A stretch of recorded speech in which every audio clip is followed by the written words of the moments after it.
It's not often the job of a soldier continues in life after serving in the military. But today, I'll introduce you to 8 veterans who not only continue similar work today, but also share a special bond while serving our region.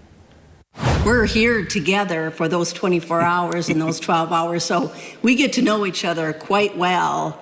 And they share a lot of history, as they're all veterans, 5 of whom served together. They went from serving their country to serving their community through Sanford AirMed 3. I was in the military for 35 years. 33 of those I flew helicopters and airplanes. Ended up at the end of my career as the standardization instructor pilot for the North Dakota Guard.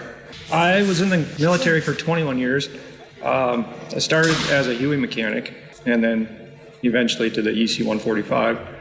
During that time, I was a crew chief on those and a full-time mechanic. I started out as a Black Hawk mechanic, and Jason gave me my first flight actually a long time ago. Now, and then I transitioned to be an OH-58 mechanic when these guys went to Bosnia.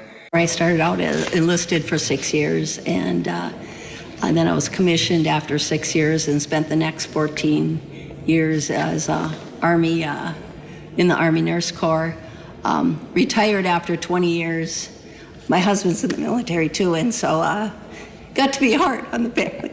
I became a medic, and I had some pretty sweet duty. I was stationed in Bamberg, Germany, for all of my active duty time. I had a 21-year-long flying career for the military, all over. 2 wonderful deployments overseas, numerous trips to Asia and West Africa and Central Europe, and then got to work with wonderful people.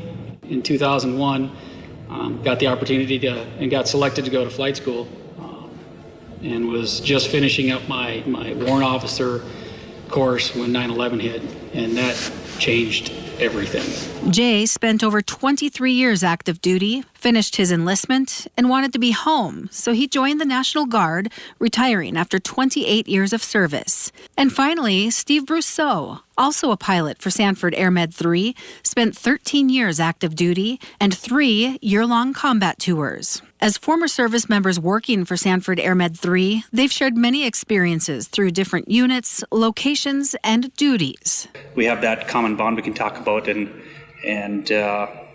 I guess talk about former things that happened and what we have in common and how we can relate that to our job that we're doing today. And the bond they share is crucial in times of hardship, such as the recent loss of Senator Doug Larson, a fellow aviator, and his family. We had the ability to talk together as aviators and talk about, Doug as a person and Doug as a pilot, and just kind of decompress and talk about those things. And the jobs they perform today with AirMed 3 are a continuation of the work they performed in the military.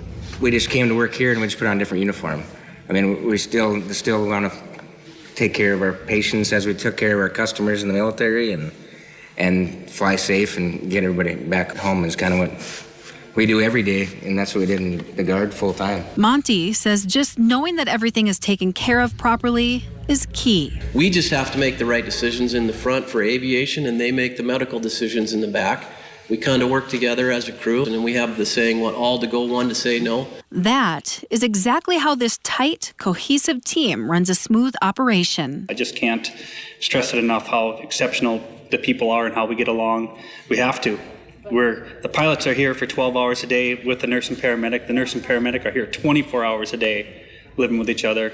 So you better get along. And humor is one of the keys to getting along in the military or civilian life. I mean, you're not getting shot at on this job. The flight nurses will throw stuff at you once in a while. This group of veterans has a lot in common, from traveling the world while serving in the military to experiencing loss and success, but ultimately, there's nothing like home. It's like your whole state is one giant community. And something else special about being in North Dakota, they all run into somebody they know, as they said, nearly every day, from the military, the hospital, friends or family, or someone whose life they saved. So just an amazing bond they all share. It is, and just amazing, 8 of them, working together day in and day out, and just want to thank them and all of our veterans. Thanks for that story.